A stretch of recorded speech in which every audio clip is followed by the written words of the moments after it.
having it being named Atlantic Canada's greatest book of all time in 2009. And whereas Alistair was a recipient of the Order of Canada, a great ambassador of Gaelic culture, Cape Breton Island, and the province of Nova Scotia as a whole, therefore be it resolved that the members of this House of Assembly honour and acknowledge the loss of one of our province's greatest writers and citizens, my cousin Alistair MacLeod. Mr. Speaker, I request waiver of notice and passage without debate. There has been a request for waiver. Is it agreed? It is agreed. Would all those in favour of the motion please say aye. Aye. Contrary-minded, nay. Motion is carried.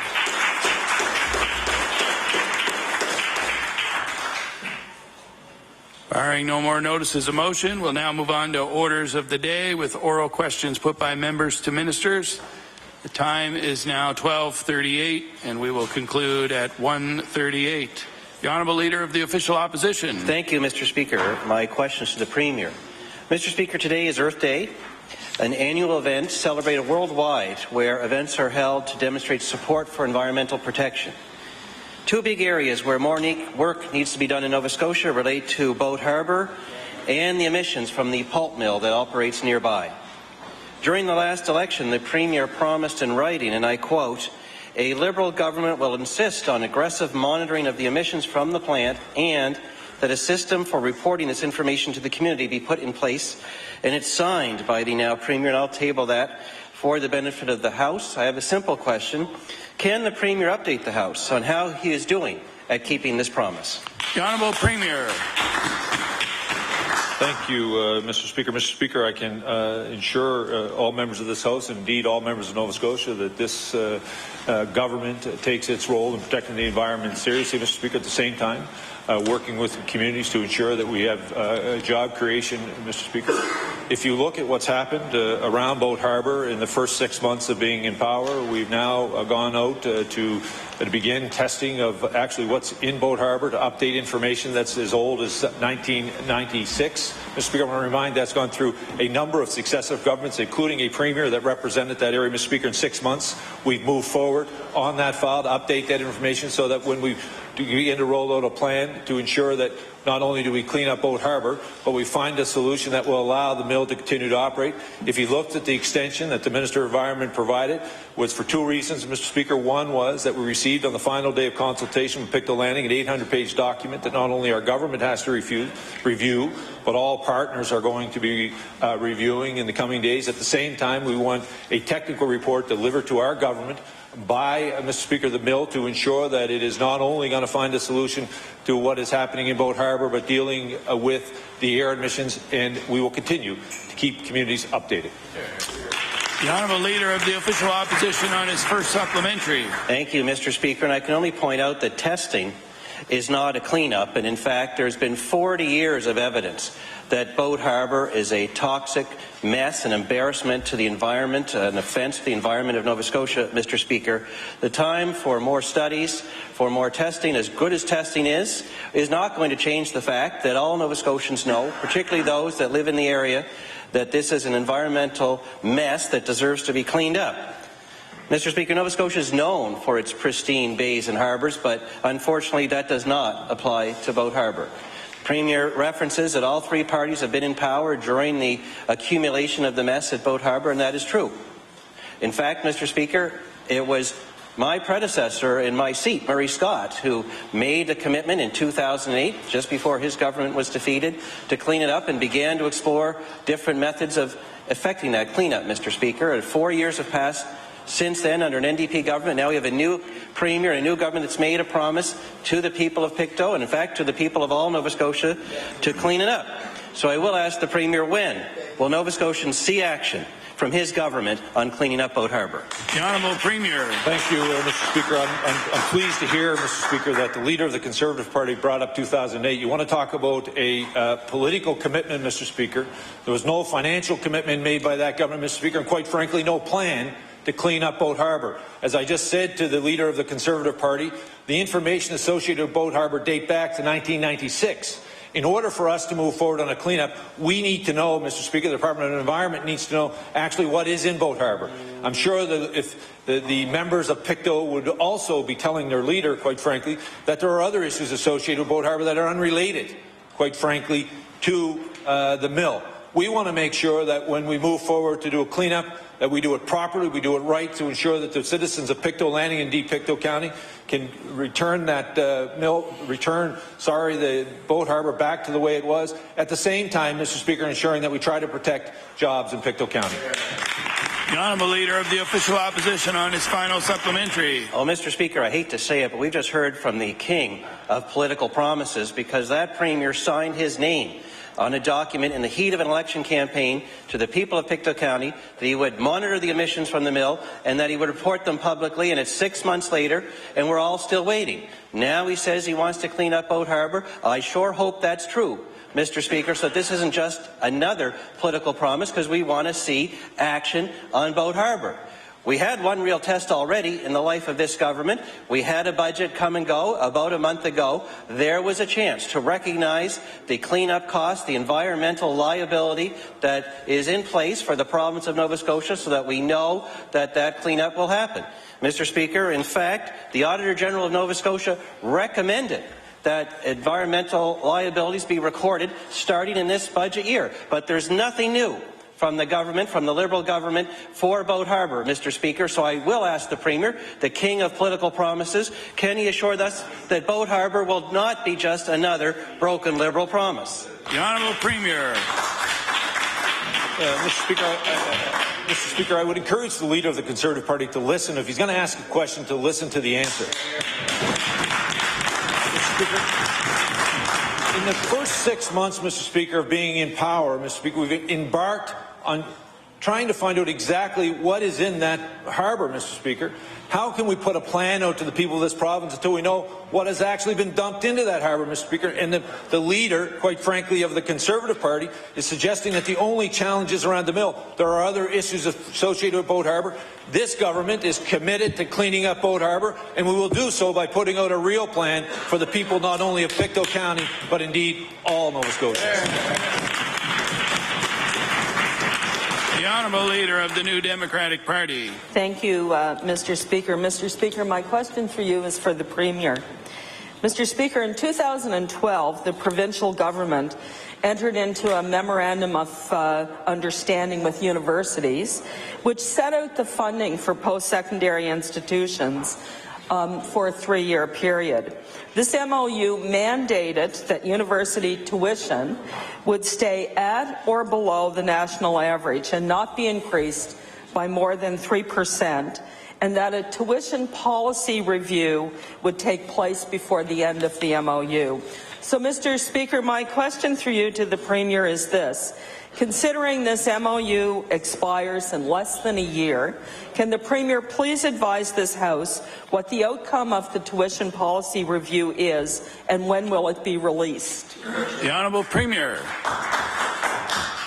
Thank you, Mr. Speaker. I want to thank the honourable member for the question. The Minister of Labour and Advanced Education is continuing to do great work on behalf of this government, working with post-secondary institutions, recognizing the valuable contribution they make, not only in educating our young students, but, Mr. Speaker, as an immigration tool they use, bringing in 20,000 other young Canadians and foreign students into this province, and also recognizing the economic driver they can be by ensuring that we do job creation through providing research into the marketplace, Mr. Speaker.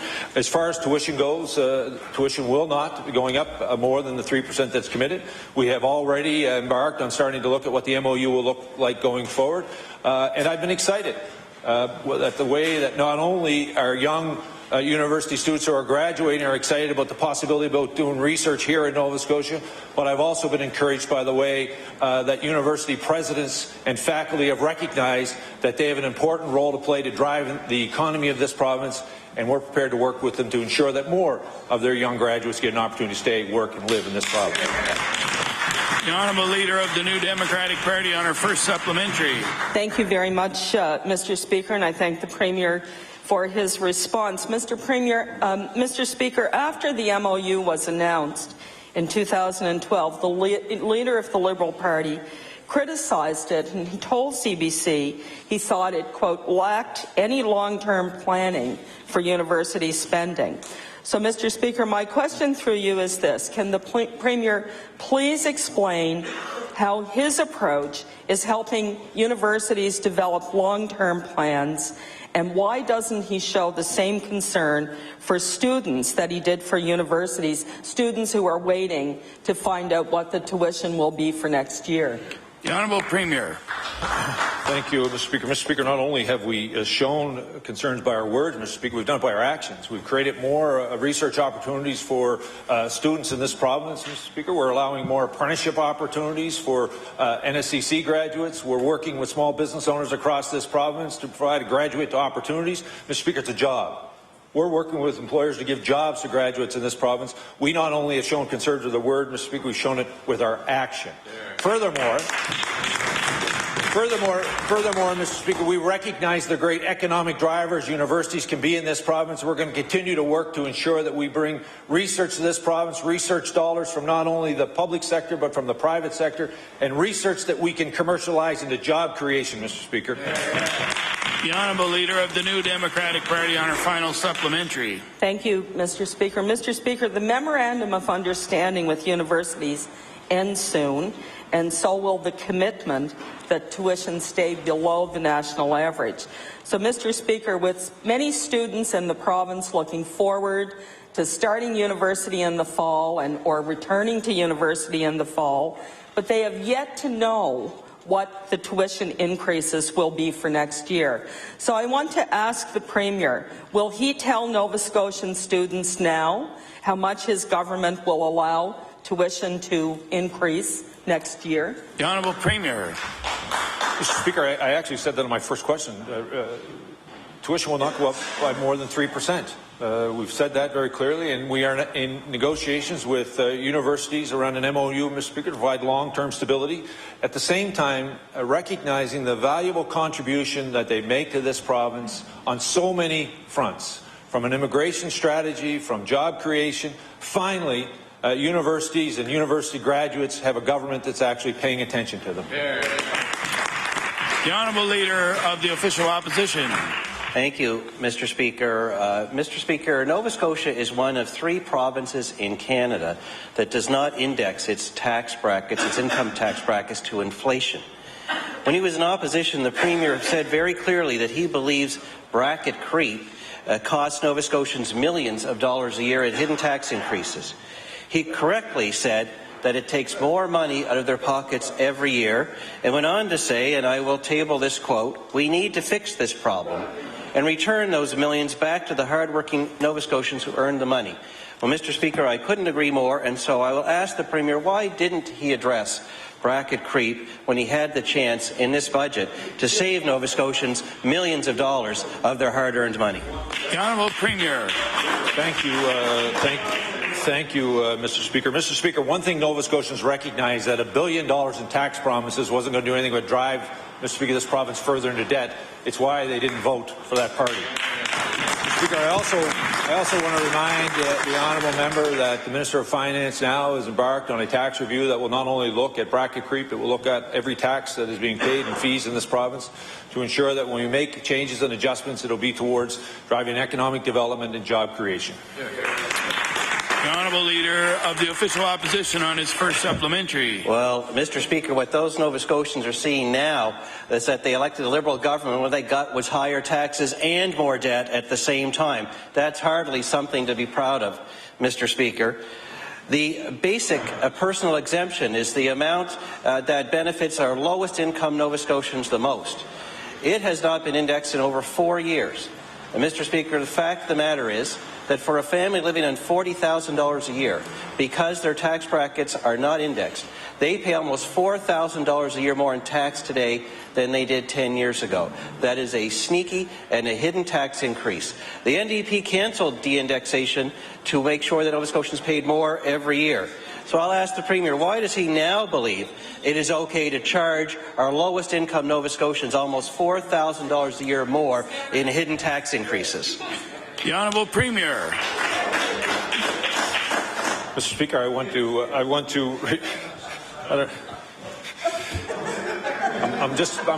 watching to go back and forth over there. I want to make sure there might be an answer for me in the question there. Mr. Speaker, one of the things, Mr.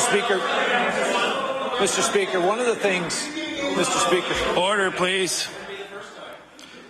The Honourable Premier has the floor. Thank you, Mr. Speaker. One of the things, Mr. Speaker, that is being looked at by the Minister of Finances in her tax review is really focused towards what changes can we make towards job creation and economic development in this province. Of course, Mr. Speaker, we're doing everything in our power to ensure that the most vulnerable Nova Scotians are being looked after. I want to congratulate the Minister of Community Services on the work she's doing on behalf of all Nova Scotians. But I think it's important as we look at that, and particularly he's talking about the basic personal exemption. One of the things that we're asking to look at is to ensure that we're going to make changes. That is there a way that we can make those changes so that low-income Nova Scotians receive the real benefit of that change and not the people who sit in this House? The Honourable Leader of the Official Opposition on his final supplementary. You know, Mr. Speaker, I know that we're having a few lighthearted moments here in the House, but it's really funny is that when the Liberal government wants to raise taxes, like they did on our graduates in the most recent budget, they don't need a study to do that. They just go ahead and do it at the first opportunity. But whenever anybody suggests a way we can actually lower the tax burden on Nova Scotians, they're promised further study. So when they want to raise it, it's instant. When someone wants to lower it, it requires further study. Well, the fact of the matter is, Mr. Speaker, that when he was in opposition, the Premier said, and I quote, "An easy way for government to ease the pressures caused by inflation is by doing away with bracket creep. That would have saved our most modest families over $4,000 a year." Mr. Speaker, they're still paying that today. So I will ask the Premier, why is the Premier keeping up with the NDP on hidden tax increases instead of getting on with the job of providing a tax break to Nova Scotians that need it the most? The Honourable Premier. Mr. Speaker, as I've said in my previous answers, we are looking at the tax system in this province so that when we make changes, Mr. Speaker, it will actually have a meaningful impact on low-income Nova Scotians. It will have an impact on job creation. Mr. Speaker, if the Leader of the Conservative Party is looking for a tax break, I don't think you should do it publicly here on the floor of the House Assembly, Mr. Speaker. The Honourable Member for Northside Westmount. Thank you, Mr. Speaker. Mr. Speaker, my question is to the Minister of Service, Nova Scotia Municipal Relations. Mr. Speaker, municipalities are struggling to find ways to make difficult financial decisions. Some are choosing to amalgamate to ensure their services don't suffer. The CBRM has been downloaded with over $5 million in additional costs or lost provincial support.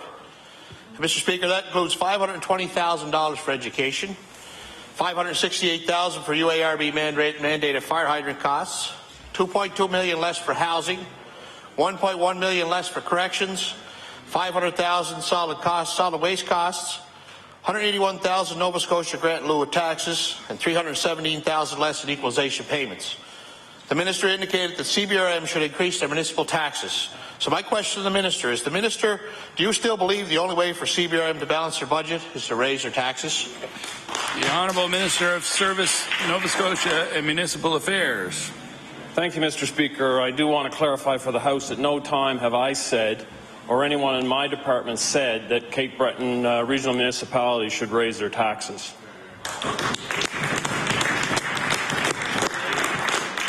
We recognize the financial challenges, Mr. Speaker, that CBRM is facing, but we also recognize the financial challenges of 53 other municipalities across this province. Our staff continue to work with the staff in CBRM. We're working to find solutions, and we'll continue that dialogue in our efforts to find a solution for CBRM. The Honourable Member for Northside Westmount on his first supplementary. In a Chronicle Herald opinion piece by Mayor Clark, he says the most recent data available on the department's website shows CBRM makes a 40% higher tax effort than HRM. Extracting more taxes from CBRM residents is not an option. So my question, does the Minister believe the CBRM should increase their municipal taxes, which would push them even further away from the taxation level of those living in Halifax? The Honourable Minister of Municipal Affairs. Thank you, Mr. Speaker. As I indicated earlier, the staff in Municipal Affairs will continue to work with the staff in Cape Breton Regional Municipality. Our effort, based on our recognition of the challenges that they face, as well as 53 other municipalities, we will continue those discussions, and hopefully, working together, we'll find solutions not only to their challenges, but to the challenges that each and every other municipality face in this province. The Honourable Member for Northside Westmount on his final supplementary. Statistics Canada shows that Cape Breton's population has decreased by almost 6,000 over the last 5 years. The island has lost almost 3,000 from their labour force. The current unemployment rate is 16.3%. This is 7% higher than the provincial average and 9.4% higher than the national average. My question to the ministers, will increase the municipal taxes help attract more people and businesses to this already struggling workforce? The Honourable Minister of Municipal Affairs. Thank you, Mr. Speaker. The challenges that Cape Breton Regional Municipality face, based on their population and increases that my colleague has referenced, are not uncommon right across this province.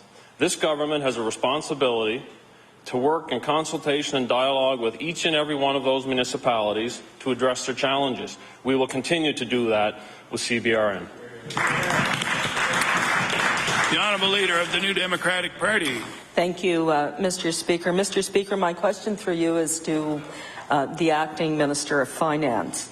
Mr. Speaker, when the Ham Conservative government axed the Nova Scotia Student Loan Remission Program, post-secondary students spoke out, as did the Minister of Economic and Rural Development and Tourism.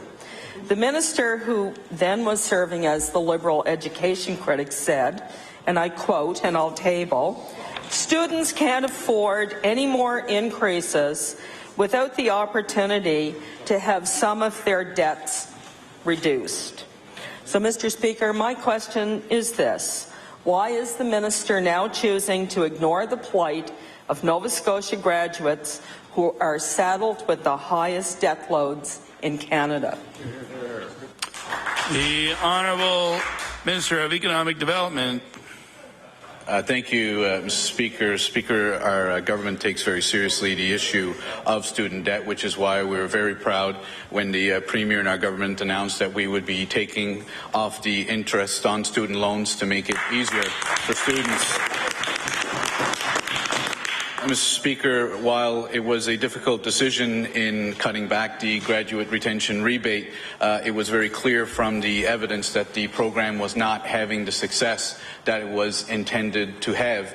In fact, quite ironic that this question would be asked, because just yesterday, Mr. Speaker, I met with a young graduate from my own riding who indicated, while disappointed that the rebate was gone, was very clear in saying that it certainly would not impact her decision on whether to stay in the province of Nova Scotia or look elsewhere for work. The Honourable Leader of the New Democratic Party on her first supplementary. Thank you very much, Mr. Speaker. It never fails to amaze me, the explanations from the government on the evidence. You know, they're looking at the wrong evidence, Mr. Speaker. They're looking at the incidents of people who have left rather than the incidents of people who have been retained. This is a retention rebate, Mr. Speaker. Mr. Speaker, the IFNI report is a stark reminder of how important convincing people to live in Nova Scotia is. Approximately 50,000 post-secondary students attend universities and institutions in Nova Scotia every year, many who come from other provinces. So my question to the minister is this: how will eliminating the graduate retention rebate make Nova Scotia a more attractive place to post-secondary students who are interested in putting down roots and starting a life here?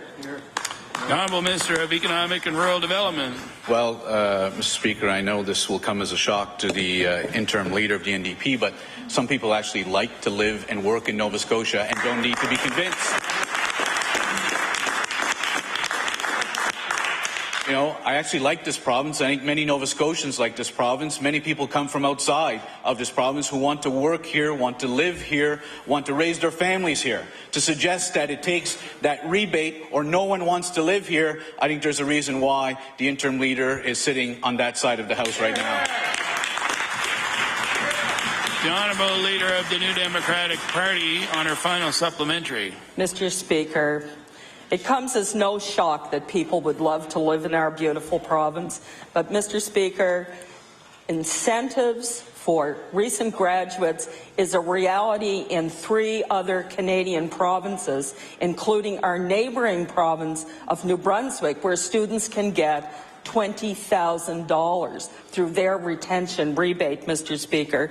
So I want to say, Mr. Speaker, to the Minister, how will the Minister convince those students that staying in Nova Scotia is better than returning to their home province of New Brunswick, of Manitoba, of Saskatchewan, where they offer financial incentives like the graduate retention rebate?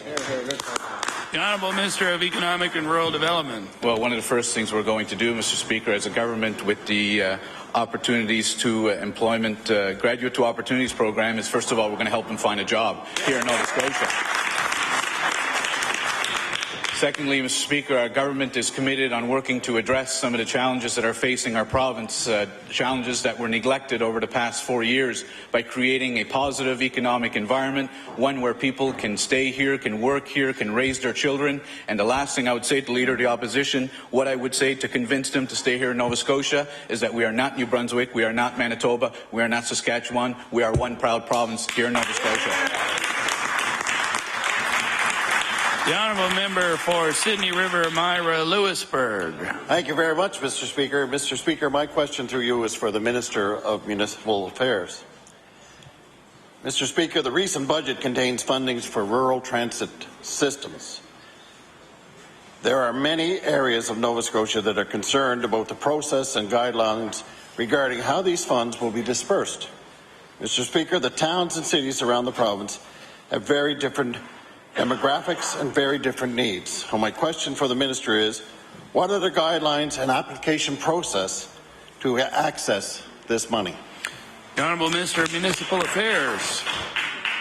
Mr. Speaker, the funding announced for transit in the budget captured 3 areas: Halifax Regional Municipality, those areas outside of HRM, as well as the Community Transportation Assistance Program. A total of $3.5 million that will go to both HRM and rural communities. Staff are in the process of finalizing the disbursement of those monies, and quite confident that my colleague on the opposite side of the House will be encouraged once that information and that process is released. The Honourable Member for Sydney River, Myra Lewisburg, on his first supplementary. Oh, thank you very much, Mr. Speaker. Mr. Speaker, the Liberal platform says, and I quote, "A Liberal government will implement a provincial transportation strategy by invest in public transit and community-based transit outside the capital region." Mr. Speaker, I'll table that document. This document was drafted well before the election, which means that this promise was researched and documented well over 6 months ago. So my question to the Minister is, with over 6 months' time to work on this project, what research has the Minister done to forward this commitment on transportation? The Honourable Minister of Municipal Affairs. Thank you, Mr. Speaker. The Rural Transportation Program involves 14 existing programs that this money will fund. In addition to that, there are 4 studies on the go in the province to expand on our rural transit program.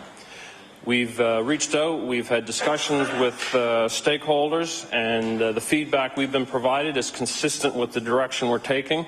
And in the very near future, we will be releasing the allotment and disbursement of money, as well as the process for application. The Honourable Member for Sydney River, Myra Lewisburg, on his final supplementary. Thank you very much, Mr. Speaker, and I want to thank the Minister for that answer. Mr. Speaker, there are guidelines and an application process in place already through another program called the Community Transportation Assistance Program. These guidelines specify that this specific grant, and I quote, will only apply to service in a county or region with a population density at or below 35 persons per square kilometre, and I'll table that document. This means that communities like Kentville and Truro, along with the municipalities like CBRM, may be excluded from the funding if these same guidelines are followed. So my final question to the Minister is this: can the Minister reassure all rural communities that these funds will be available to them and that the guidelines under the CTAP will not be used to exclude them from the funding. The Honourable Minister of Municipal Affairs. Thank you, Mr. Speaker. As my colleague knows, the 14 programs I referenced are community-based initiatives. The 4 studies that are ongoing are community-based initiatives. And the opportunity for any community, through the leadership in consultation with their local governments, affords equal access to the funding that's available. That CTAP program funding that my colleague speaks to, an additional $500,000 a year going forward, will guarantee additional funds for municipalities who support and host public transit programs as we speak, and we look forward to releasing that information in the very near future. The Honourable Member for Sackville-Cobequid. Thank you, Mr. Speaker. My question today is for the Minister of Health. Last week, the Liberal government announced that Pat Lee will lead the transition team to oversee the amalgamation of Nova Scotia's 10 district health authorities. This is the first new piece of information Nova Scotians have received on this process since the Liberals unveiled their plan to merge Nova Scotia's 10 district health authorities into 2 prior to the election. It was also announced that on Thursday, Mr. Speaker, that Mr. Lee, along with the new Deputy Minister of Health, Peter Vaughan, will select the other members of the transition team over the coming weeks. So I'd like to ask the Minister of Health, when will the transition team's terms of reference be made available to the public? The Honourable Minister of Health. Thank you, Mr. Speaker, and to the member for Sackville-Cobequid. Yes, as a government, we're very pleased to have the PICTO CEO, Pat Lee, provide the direction and guidance for the transition team. That team and the terms of reference should be available with possibly by the end of this week and hopefully within the next 10 days. The Honourable Member for Sackville-Cobequid on his first supplementary. Thank you, Mr. Speaker. I thank the Minister for that answer. In recent weeks, both in public accounts and during estimates, our caucus has asked repeatedly what the budget will be for the district health authorities amalgamation. When Alberta merged their district health authorities into a single body, there was a one-time cost, which the government has admitted there will be in the case here in Nova Scotia. In Alberta, for example, that cost ballooned to about $100 million, but in Nova Scotia, we still don't know that cost. So I'd like to ask the Minister of Health, what is the total budget in the terms of the one-time cost he has given his transition team lead for the amalgamation of Nova Scotia's district health authorities? The Honourable Minister of Health. Thank you, Mr. Speaker. And to respond to that question really is to kind of make a an early conclusion as to the work that committee will do. That committee, in fact, is tasked with laying out what will be the best structure for both for the provincial board as well as the four management zones. And because of the demographics, because of the burden of illness, the number of facilities that there are in each of the 4 management zones, they will probably look, each will look a little different from the other. And so to nail down a cost at this time is indeed premature. And we're going to leave that to the capable work and guidance of Pat Lee and his transition team.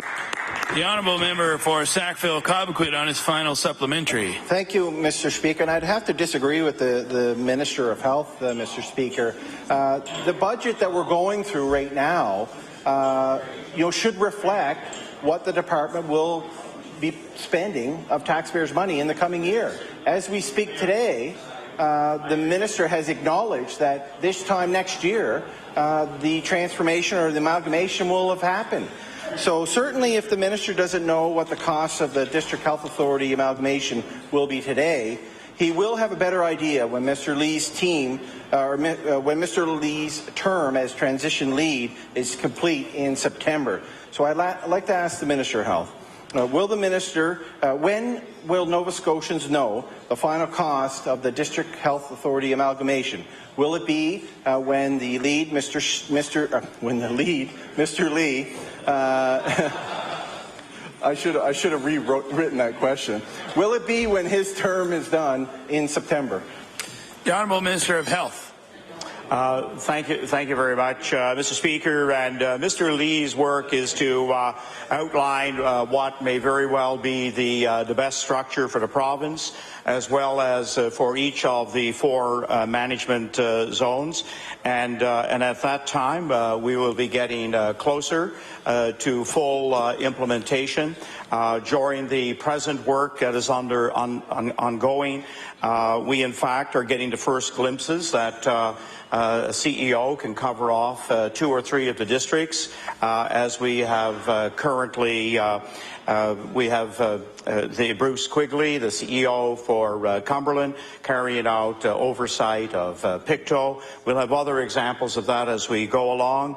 And Mr. Lee is really continuing with his current salary, and we're going to find that the cost to Nova Scotians is going to be minimal over the course of the next couple of years. The Honourable Member for Argyle-Barrington. Thank you very much, Mr. Speaker. My question today is the Minister of Environment. The province has aggressively promoted an Efficiency Nova Scotia program that urges Nova Scotians to have incandescent light bulbs in their homes replaced by energy-efficient bulbs that are commonly known as CFLs, Mr. Speaker. Recently, media has reported on the fact that while the government is urging Nova Scotians to switch to these bulbs, the Halifax Regional Municipality, of course our largest waste stream, has no plans to dispose of them. In fact, the Department of Environment confirmed to media that the mercury vapor-containing bulbs can go into the regular waste stream, and I will table that document. So my question to the Minister is, what does the Minister have to say to customers who have purchased the new light bulbs on the urging of his department or the Department of Energy and are now only learning that the Minister has no plan to recycle them? The Honourable Minister of the Environment. And thank you, Mr. Speaker, and I appreciate the question and the opportunity to respond. I guess the first thing is, as the honourable member across the way indicated, it was Efficiency Nova Scotia that's doing the promotion, not my department, not the Department of Energy, not this government. So it is a separate group organisation doing that promotion. The second thing is that in my department, with respect to the concern about recycling opportunities and options, we're actually doing work around our waste management system, solid waste, and doing some consultations around that with strategies for these bulbs and a wide variety of other waste management options. The Honourable Member for Argyle-Barrington on his first supplementary. Thank you very much, Mr. Speaker. Today is Earth Day, an annual event where citizens across the globe promote environmental protection and collectively discuss and how we can all make a difference. Despite their best efforts, many Nova Scotians who have made the switch to CFL light bulbs are learning that their work may be mitigated by the fact that this government, Efficiency Nova Scotia, Department of Energy, or Department of Environment, has failed to ensure proper recycling programs were in place for province-wide for the new bulb. So my question to the Minister is, when will the Minister accept the responsibility for this oversight and work with local governments and municipalities to ensure proper recycling programs are put in place? The Honourable Minister of the Environment. I guess it's been mentioned before, but reading scripted questions runs into the problem of not listening to the answers. I just said in my first response...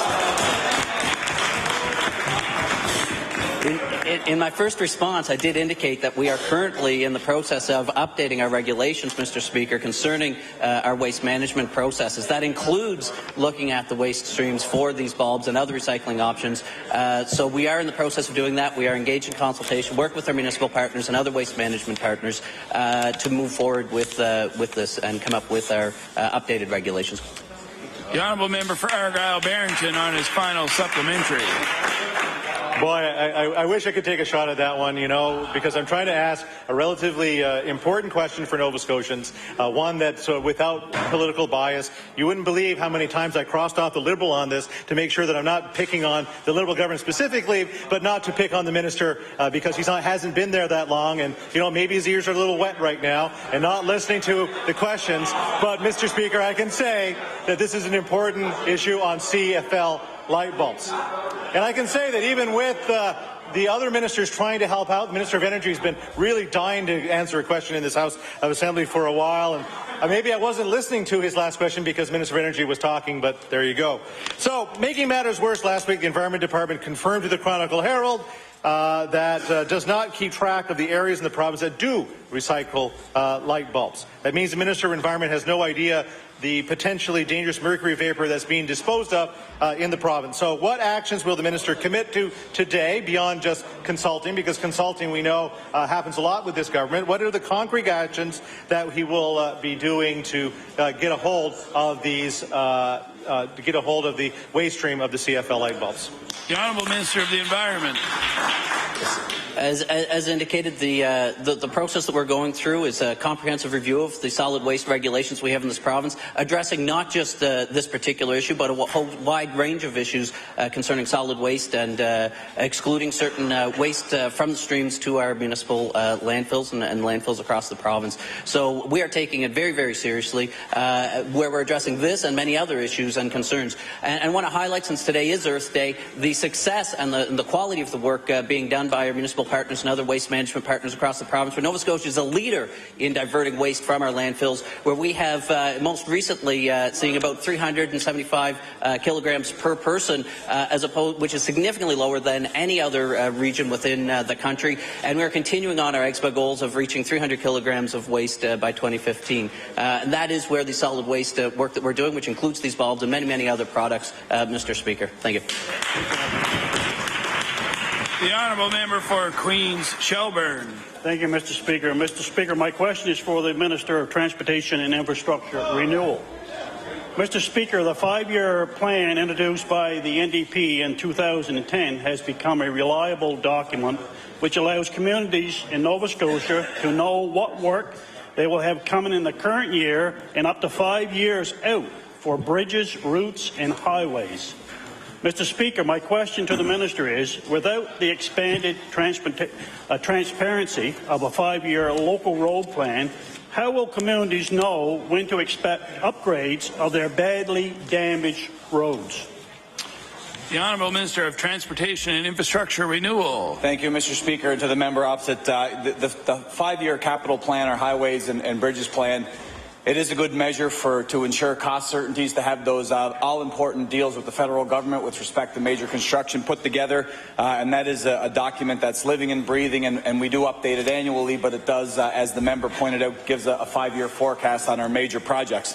With respect to the local roads 5-year plan that the member suggests, although his government didn't do it while they were in office for 5 years, for us, and this is the legitimate answer that the department subscribes to, and I certainly believe and uphold, is the fact that when you're talking about local roads, every member in this legislature would agree that there's a significant deficit on those local roads. And the reality is, Mr. Speaker, we don't have enough money to do a good portion of those, let alone each and every road. So what we do every year, we update the list based on the very significant and very specific group of metrics that the department applies to all local roads. When that list is formulated and generated, we use that list, and that becomes our annual local roads plan. There's no sense in forecasting 5 years out on local roads when things change constantly, things deteriorate quickly, and that becomes our priority. So, Mr. Speaker, we don't see the need for a local roads highway plan, a local roads 5-year plan. We do it annually to ensure that the priorities for Nova Scotians are being addressed. Thank you.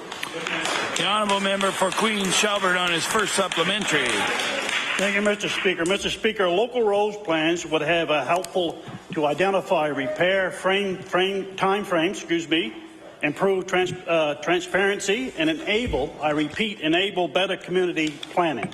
Mr. Speaker, my question to the Minister is, since there has no intentions, or he has no intentions of releasing a transparent local roads plan, how can he assure people his government won't put politics back into paving?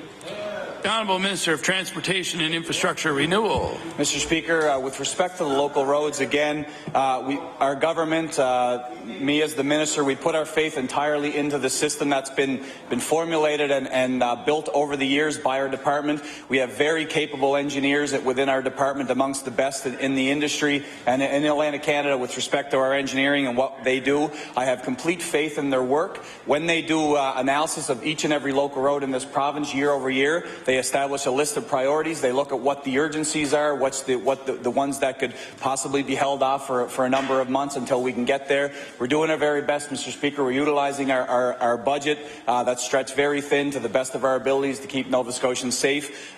We do agree that the local roads plan should be done on an annual basis. That way we can look at the priorities for the province, Mr. Speaker. There are no politics. We're trying to keep people safe and look after the roads as best we can. Thank you.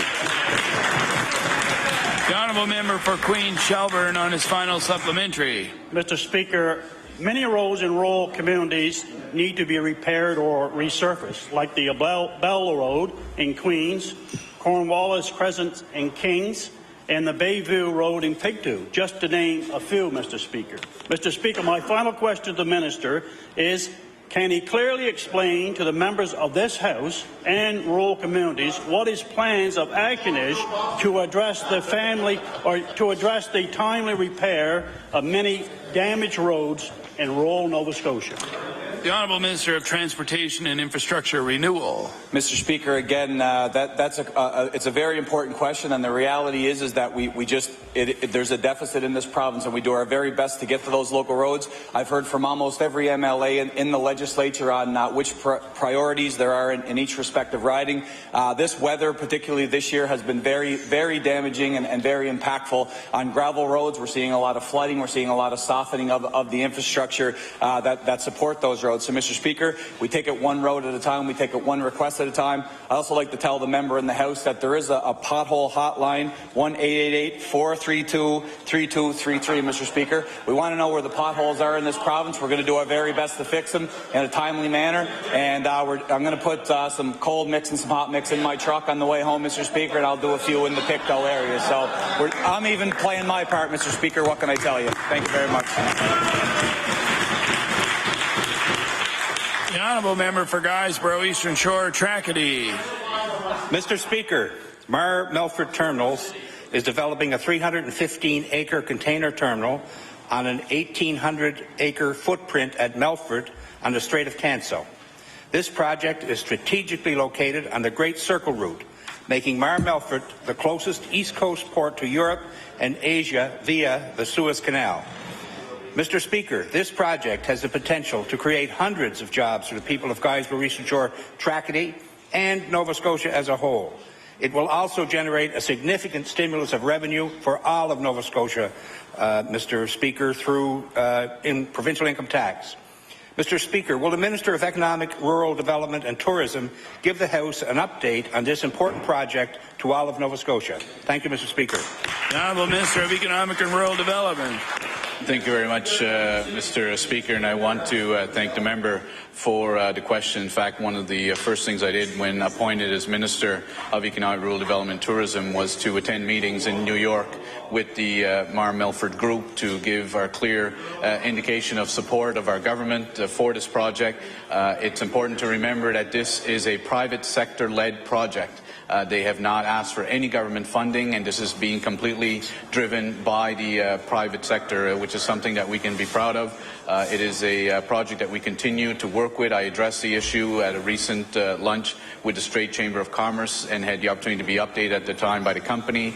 They are still working on securing an operator for the facility, and we remain very confident of seeing this. But, Mr. Speaker, I certainly want to recognize the Municipal Council of Guysborough County for the efforts that they have done in making this project a success, and a lot of that was guided by my good colleague, the now member for Guysborough Eastern Shore Tracadie, when he was Warden of Guysborough County. Thank you.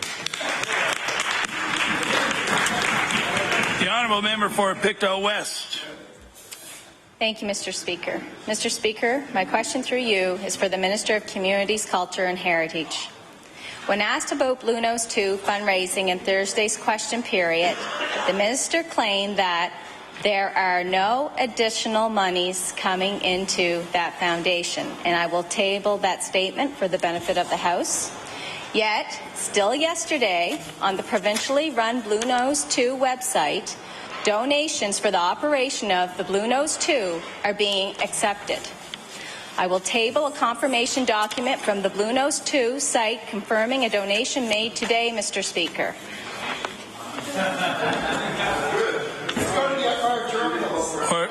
Order, please. The honourable member for Pictou West has the floor. How much money has been collected for the operation of the Blue Nose 2 since the boat was taken out of operation in 2010? The Honourable Minister of Communities, Culture and Heritage. Thank you, Mr. Speaker. Thank you for that question from my member across the floor. I will, to the best of my knowledge, I will share with you that that money that comes in on that website is not for the Blue Nose 2. It's for that organization, which was the foundry that built that money up for the Blue Nose 2. It doesn't come directly to the Blue Nose 2, to the best of my knowledge. The honourable member for Pictou West on her first supplementary.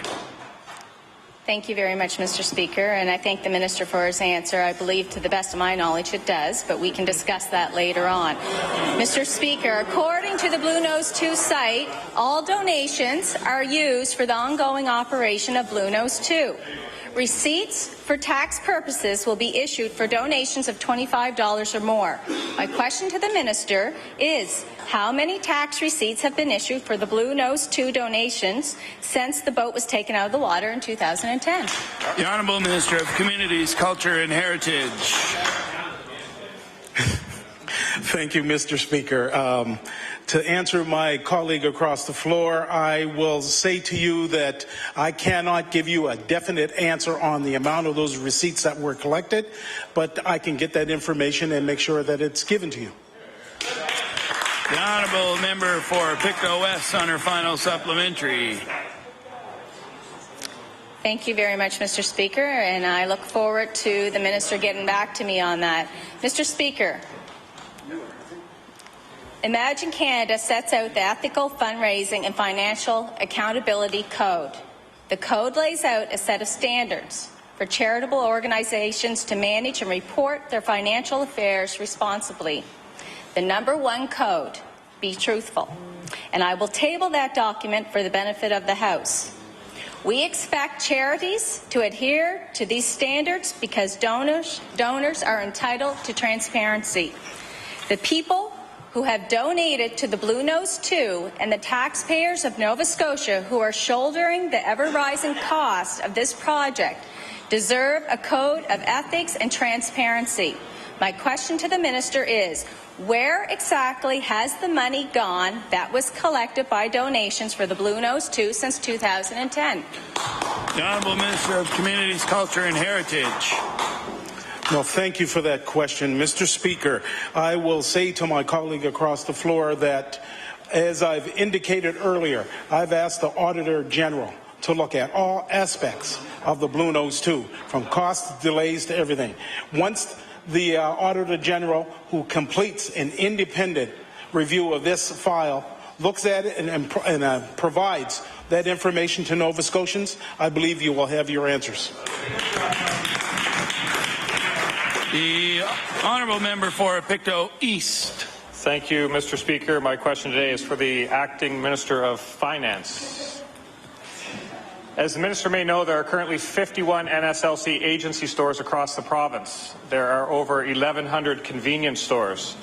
The NSLC established its first 8 agency stores back in 2001, and the last time any agency stores were added was in 2007, when 15 agency stores were added.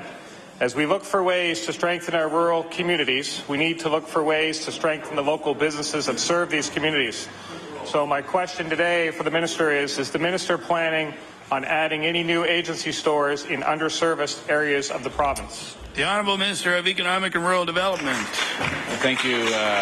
Thank you very much, Mr. Speaker, and certainly the NSLC, with the support of the government over the years, has been adding agency stores to underserviced areas.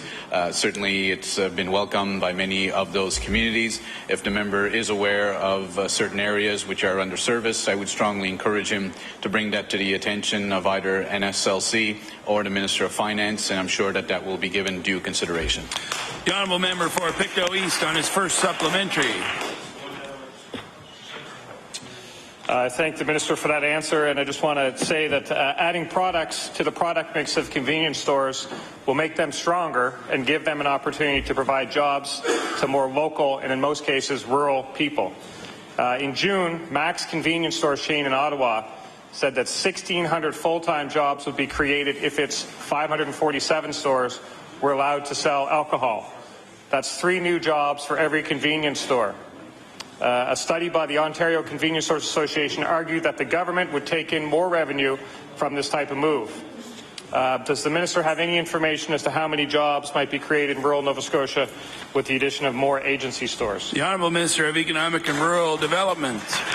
Mr. Speaker, the member seems to be mixing up 2 different messages there. There's agency stores, and then there's a whole question about putting alcohol in corner stores. Those are 2 completely separate issues. On the question of whether we should be putting alcohol in convenience stores, while we have not looked at the economic impact, what I can say is we certainly paid very close attention to the letter provided by Mad Canada to the leader of his party. The Honourable Member for Pictou East on his final supplementary.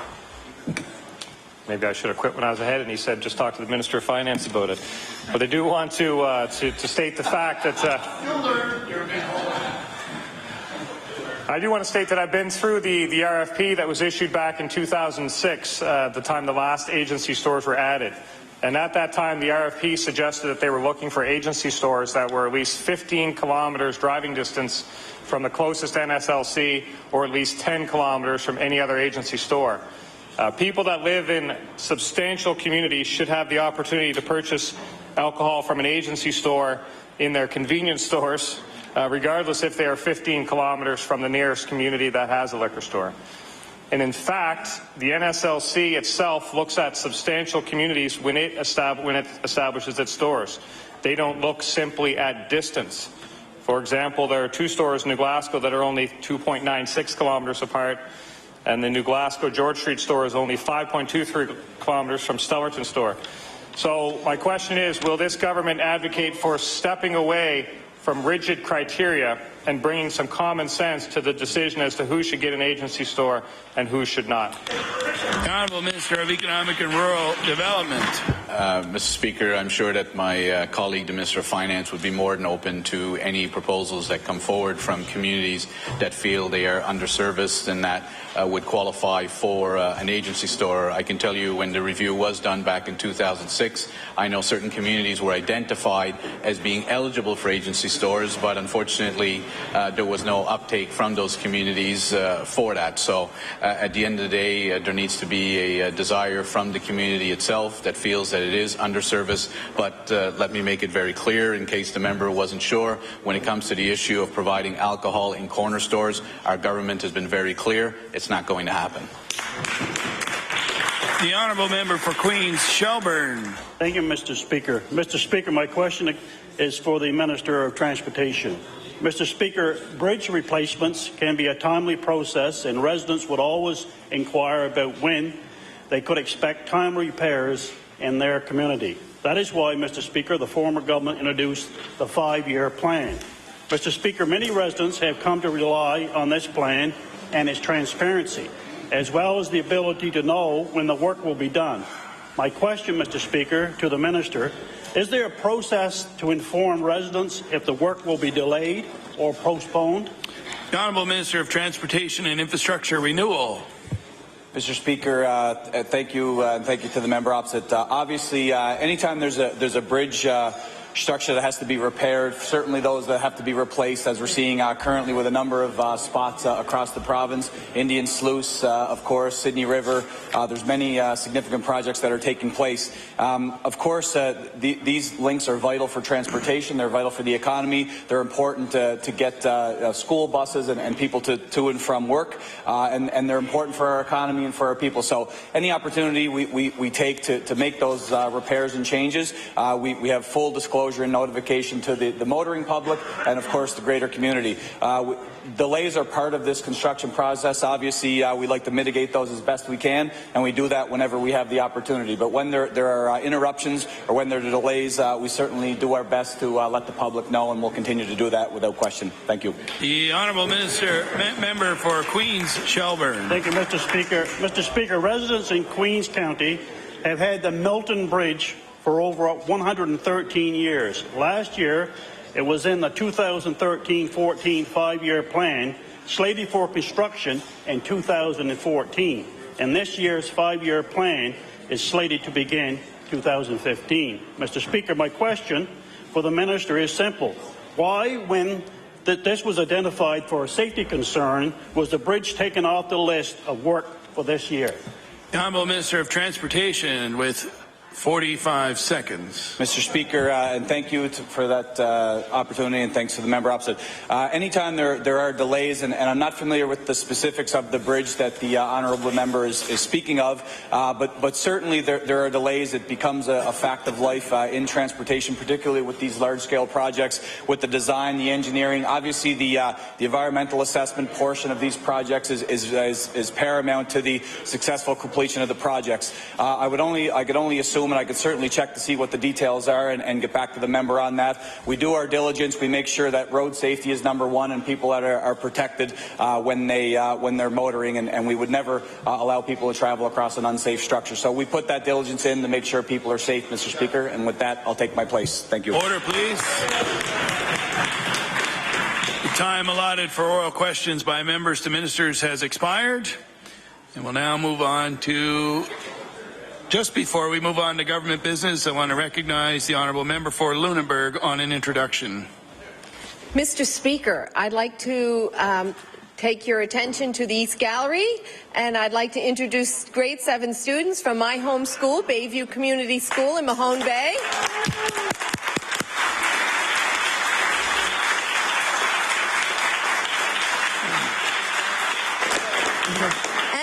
And with them are teachers Susan Burgoyne, Jamie Renault, and Elaine Jollymore. Could you stand up? Oh.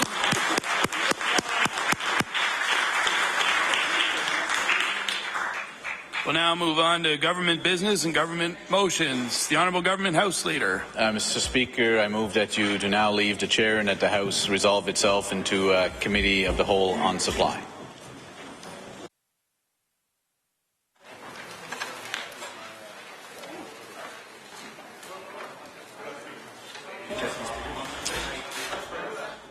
Just before we move on to the Committee on Whole House Supply, I'd like to appoint the Honourable Member for Clare Digby as the Deputy Speaker to